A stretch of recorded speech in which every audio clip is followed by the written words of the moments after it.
All right. Hello, everybody. Welcome to Touching Eternity, the podcast. We are here tonight on a new system, so we're going to be giving it a try out. We started a little bit early tonight to see how things are going to work out, and we got a few people that we're hoping to join us a little early. Magni is on board with us, and he'll be checking the chats out to see if we can see you. Magni's our little holiday elf. Yes. So this is our Christmas show. And so, yes, he's got Magni's up there. Okay. So hello, Magni. He's now, we know we are live on Facebook, so he's going to try some other locations. I really can't tell how many people's joining us. It'll be, we'll learn as we go. Yeah, we're going to learn as we go and figure it out. I can see us here. So that way I can watch it here. So that way it'll... And Magni's on YouTube also right now. Yes. Oh, okay, cool. On YouTube. Now he's got to try TikTok. Let's see if he can find us on TikTok. The old TikTok. That's great. So we are on live on YouTube and Facebook. And I'm trying to see if I can see how many.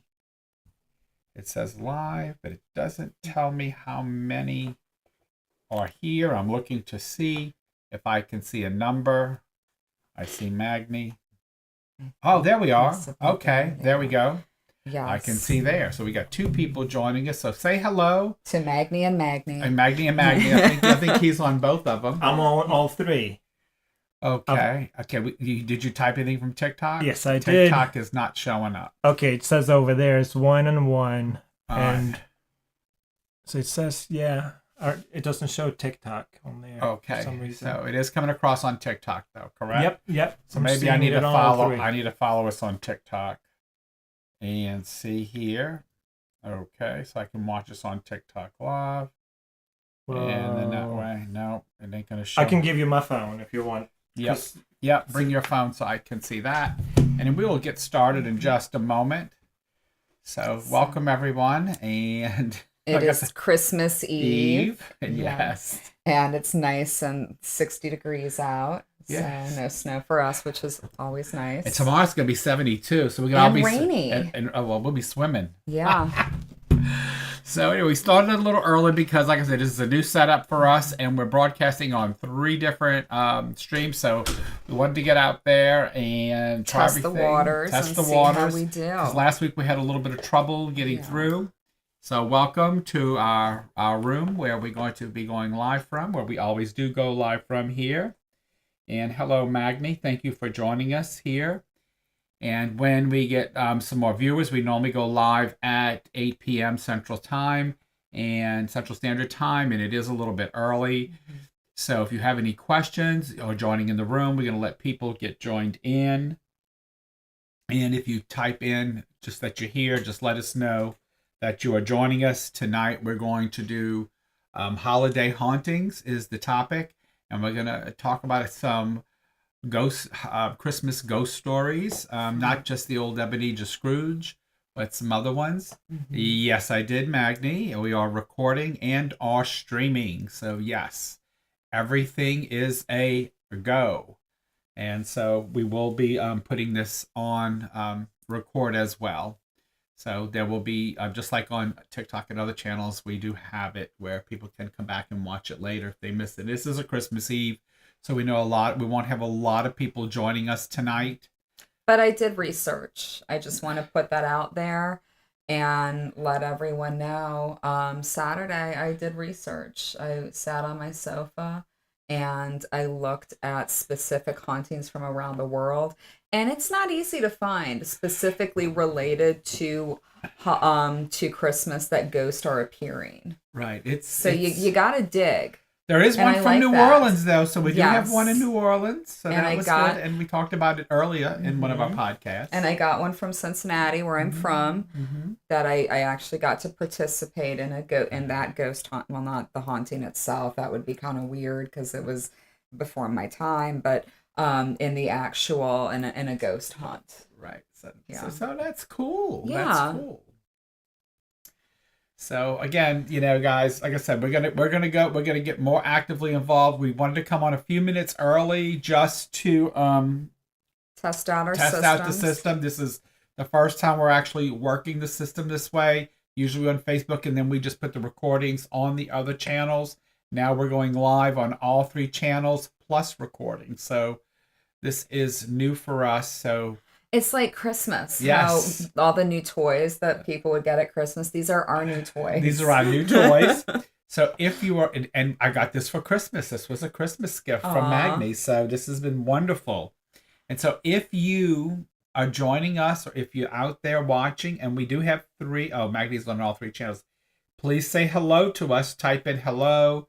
Let us know that you've joined us. I do know it's Christmas Eve, where, like I said, we're not expecting a lot of people to join us tonight because of it being Christmas Eve. But we know tomorrow is Christmas Day, so we're not doing it. We didn't want to do it on our normal Wednesday. Our show is normally every Wednesday at 8 p.m., and we will not be doing one next week.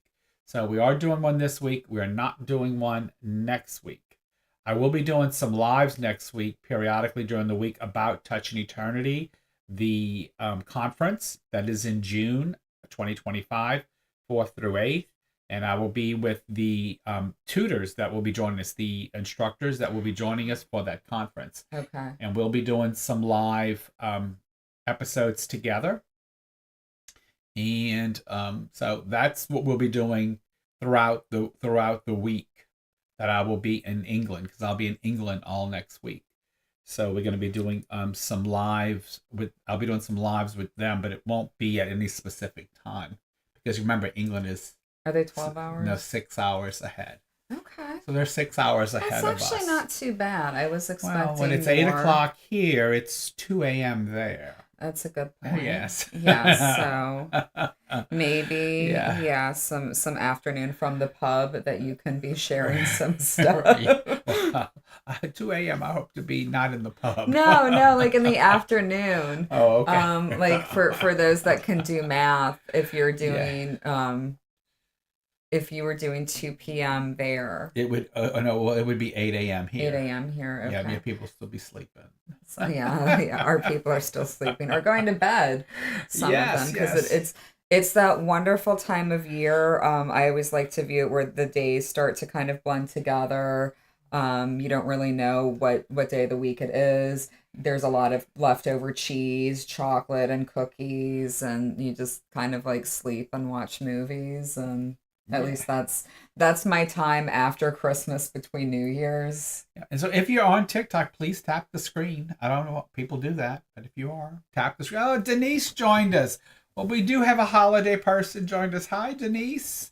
And Denise joined us on Facebook. Denise, we're on 3 channels right now, so thank you for joining us. And we're going to get started in just a few minutes. It is now 8 o'clock, so we can get started. So yes. Good. We just got on a little bit early. Merry Christmas. Thanks, Denise. Thank you. Merry Christmas to you too. We wanted to get started a little early, but like I said, we have a brand new system that Magni got me for Christmas, and we set it all up, and it looks like it's working fine. And so we started about 8 minutes early just to make sure everything was coming together and working, that the sound was good, the picture quality was good, and everything looks great the way it's set up. I love the screen. It actually makes me feel slightly more relaxed. I don't know why. I think the size of it, where I'm just kind of like leaning back. Yeah, because now we're not trying to look up at the screen and say, "What'd you say?" We're actually can lean back and see everything. Yes. So it's really great. It's really. Oh, we got 7 people. So good.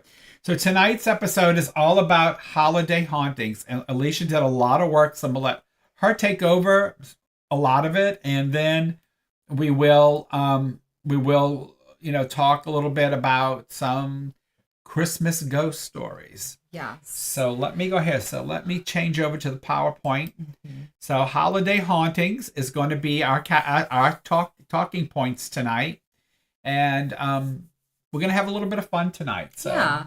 So Christmas spirits. So Christmas spirits. I love it. No pun intended. This was fun to do research. It was, as I mentioned, it was a little challenging to find all the tales, but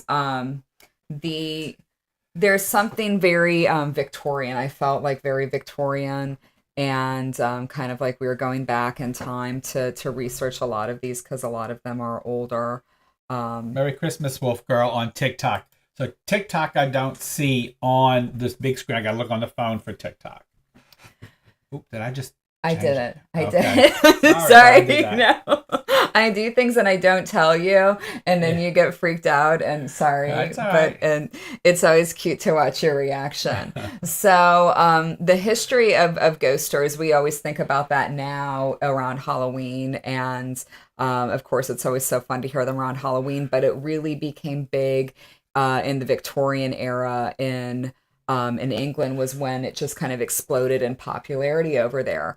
And a lot of times it started because this was the darkest time of the year. I mean, we just had the solstice this past Saturday, and I saw something like the sun set at 3 o'clock, and every day after that we got like a couple more minutes of light or just something different to keep in mind.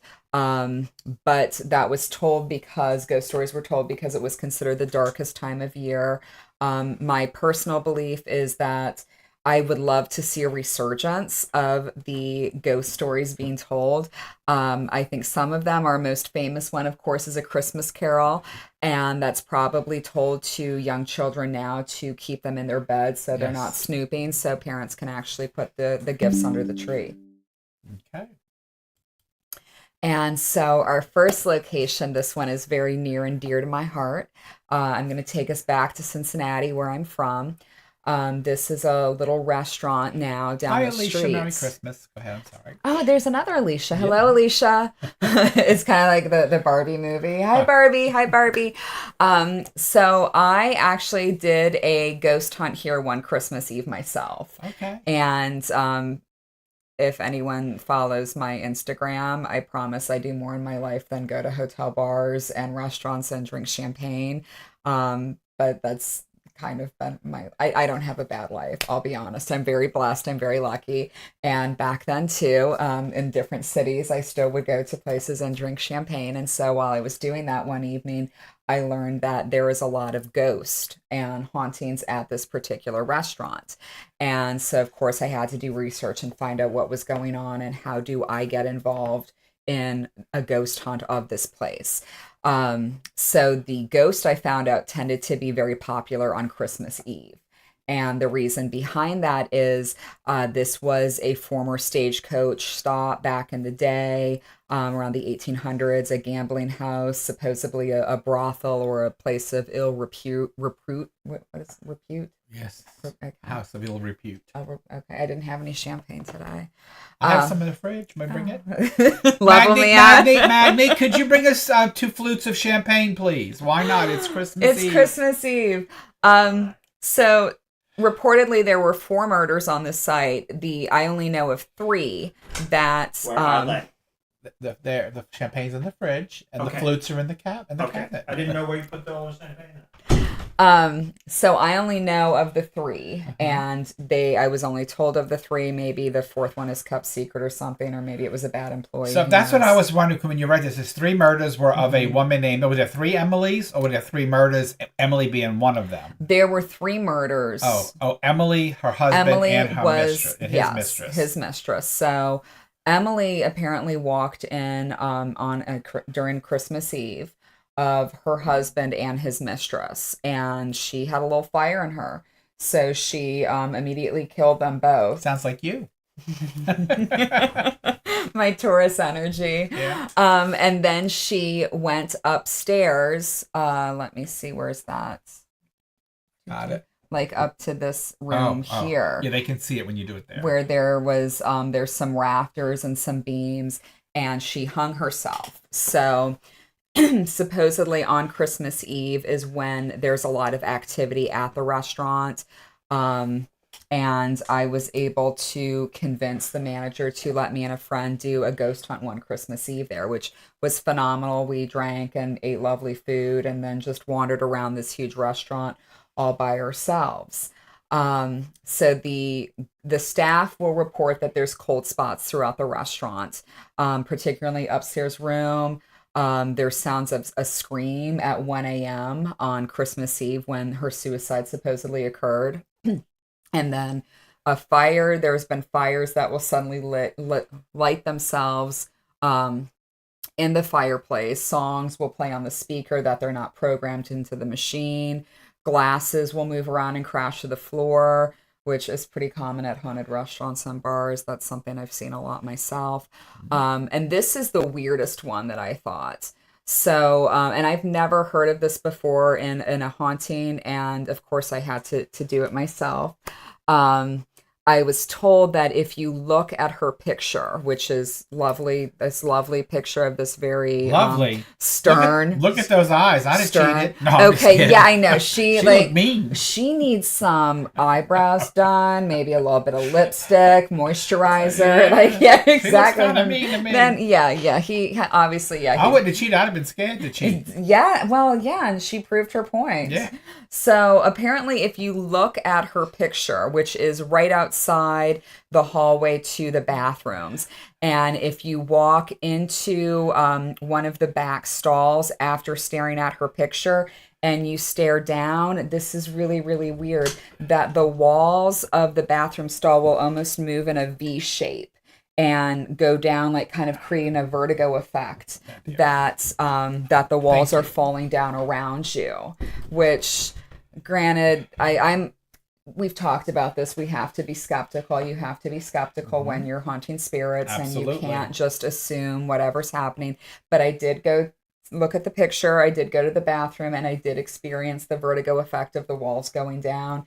But I had also been imbibing on my own spirits all evening. So, but it's a lovely, exquisite restaurant. And if you're ever in the area, I would certainly recommend checking it out and doing the ghost stories or the ghost tour of it. Just not on Christmas Eve. Yes. Cheers. Cheers.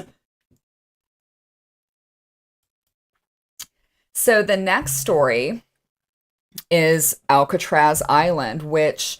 did you know that this was around Civil War time, was when Alcatraz Island came to be, and the prison itself? Okay. Which I did some research on that because the ghost is a Victorian ghost. We're going to get a lot of Victorian ghosts tonight, and this is one of them. So here we have the lovely Alcatraz Island. And this wonderful picture. This looks very a Christmas Carol to me. So there were workers on. He'd make me swim. Yeah, he's not a cutie. I would not swipe right. No. So we always just assume that when we think of Alcatraz, that it's just going to be prisoners and just that. But there were workers, there were families and people on the island, and so one of the wardens was having a holiday party one Christmas Eve, and a ghost of. They suspect it was a former worker that actually drowned in a boat. His name was Michael, and that he was trying to leave one night or something happened and his boat capsized and he wasn't able to make it ashore. But he was dressed in traditional Victorian clothing with mutton chops and a black cap and a gray suit, and he appeared to all of the guests at the party and then promptly vanished. Wow. Okay, let's move on to the next one. Okay, this is the Bramshill House in England, 17th century. Now, this story, when I read it, I had a lot of questions that we'll get to as we discuss it. I thought of you because you're going to England in a couple days, if you'll be checking out any of these great manors. I've stayed in many of them. I don't know if any of these particular, but I've stayed in a lot of beautiful places in England. They seem like there's a lot of just very nice there are places still over there. Do they turn like a lot of the manors into bed and breakfast, like a downtown Abbey kind of thing going on? Mm-hmm. Okay. That's how I picture it. But this one, I don't think I would want to stay here because this is kind of weird. So the bride and groom get married on Christmas. And before they begin the wedding Eve festivities of what's the word, consecrating the marriage or something, I guess is a nice way to say it, how they would do back then. The bride suggests that they play a game of hide and seek, which really says a lot that she is trying to do anything rather than go to bed with that groom. She wants to play hide and seek on Christmas Eve. So he acquiesces her request, and they all start this game. And for some reason, she's able to find a secret door inside this huge house somewhere that nobody knew about. And within the secret door is a chest. She gets inside the chest, and it suddenly locks. She can't get out. No one hears her. No one knows about the secret door. They're searching for her. The groom just assumes that she ran off with another man, which, I mean, kind of, I guess maybe I would assume the same thing. Like, here, yeah, I'd rather go play hide and seek than go to bed with you. Then she disappears. Well, he had to be pretty bad because, like, the secret room wasn't enough. She had to go climb in a locked chest in a secret room that nobody knew about. So, like, he had to be pretty bad. That's what I'm saying. It's like, damn, girl. Yeah, it wasn't enough, the secret room. Right. Yeah. That's pretty bad. Exactly. So, so she dies. And so they don't uncover her until 50 years later. And when workers or whomever uncovers this secret room, they see this chest, they open it up, and there's skeletal remains of a woman in a wedding dress. And of course, as that it always goes with the sad stories of the people buried alive, where there's the nail scratchings on inside the chest. Well, at least then the dude probably felt better 50 years later. He's like, well, she must have really loved me because she didn't run with somebody else. That's true. She did stay. She did stay. So the hauntings of this, of course, there's so many women in white in England, which we're going to get to some more of those stories later on, or women in various colors that appear at the manors in England. And they have the fleur-de-lis room is actually where she was seen, or where the death occurred. They had a visitor, Michael I of Romania, who was staying there, and he asked after his first night to be moved to a different room because there was a woman. Actually, no, it wasn't the first night then. Every night that he was there was a woman that was walking through in the middle of the night smelling of the lily of the valley. And apparently this became such a popular Victorian ghost story that it inspired a song. And the song became so popular in 1859 that most British households would share the story and sing the song during Christmas Eve. Wow. And this, like I told you, this reminds me of a place I stayed in England, where actually this little window right here would have been my room because it looked just like this. It was a carriage house at a big home that I stayed in. What's the heating situation like? It had air. I mean, it had central air in it. Okay. So, it was modernized. Oh, okay. So. I didn't know. Like, when I look at it, I just assume that they haven't really updated that much, that you've got your fireplace. Or really, well, I say that, but, now that I think about it, maybe it didn't have central air, but England is so cold and damp. You just kind of don't need it. Okay. You know what I mean? You don't need the heat or the You might need the heat, air. but I mean, it was comfortable. I remember that. And then, like, when I went and stayed in the castle in the Netherlands, in Barlow, it was it was, the windows were open and the wind, it was cool. It was cool, and I had a fan, so it was fine. Now they just went in November, so I don't know how cold it was in November there, but I'm sure.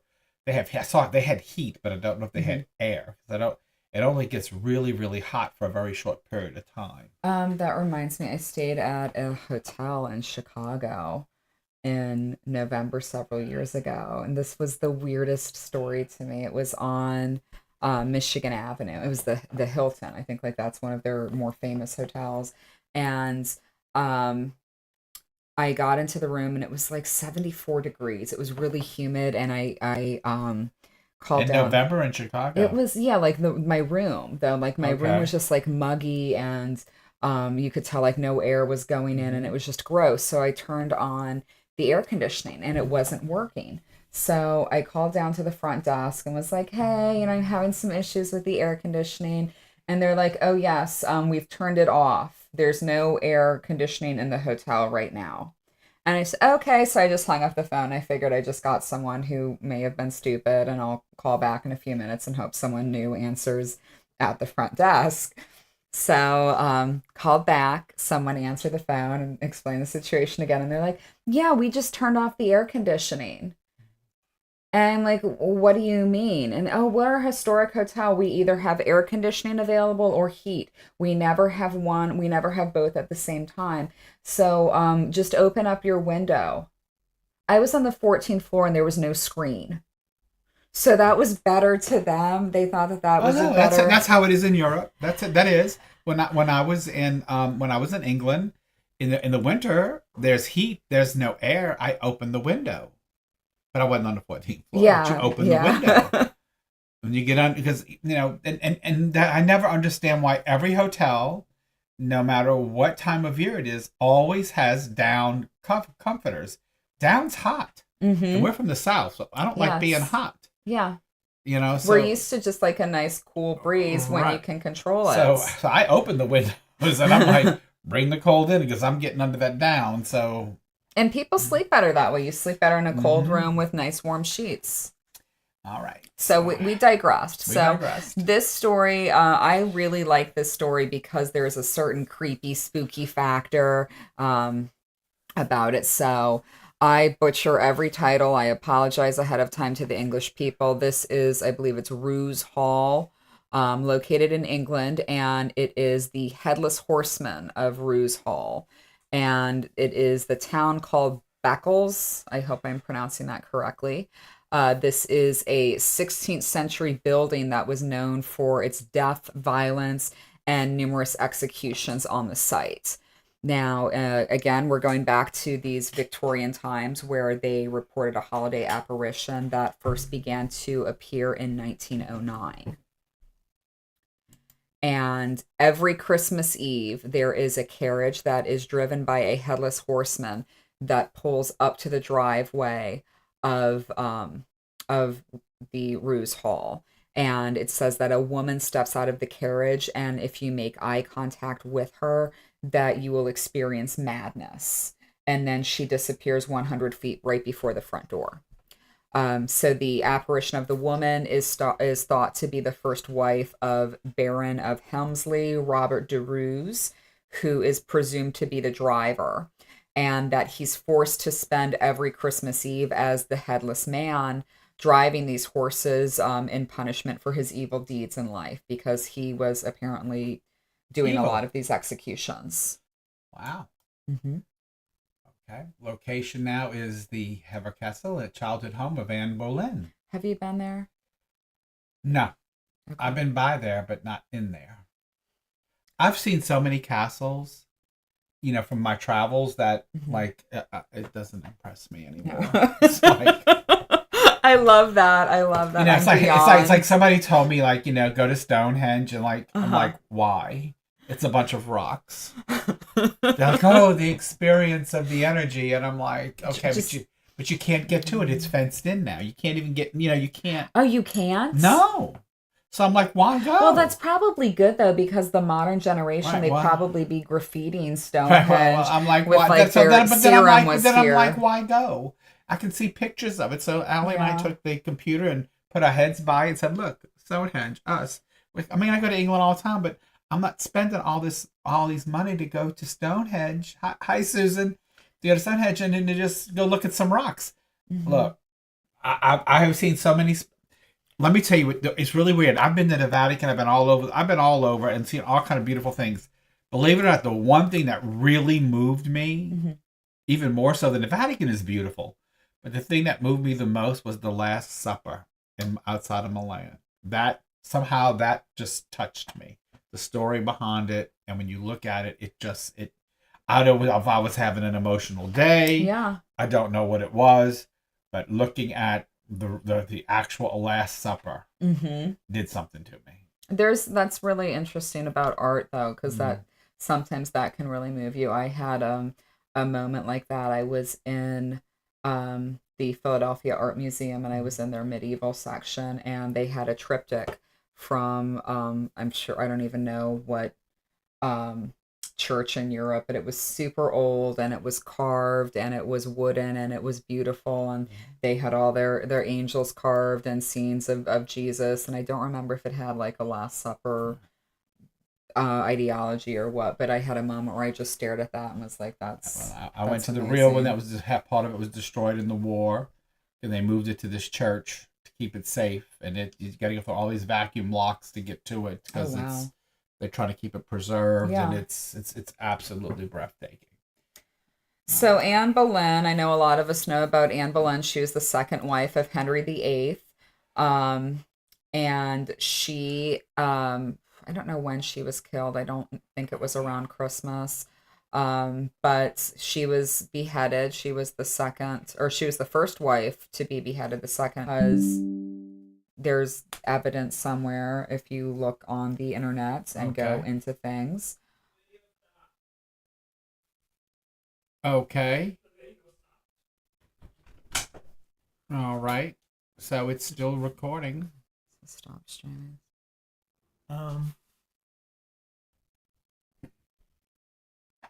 See up here.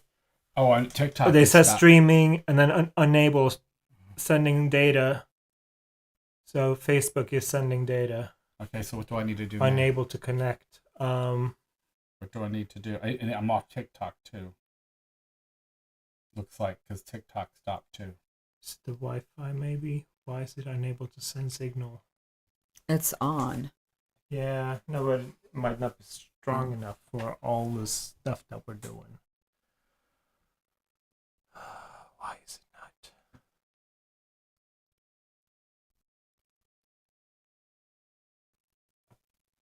There's nobody watching on YouTube. I'm going to turn off YouTube. It's just me. See if that can stop. Can we reboot?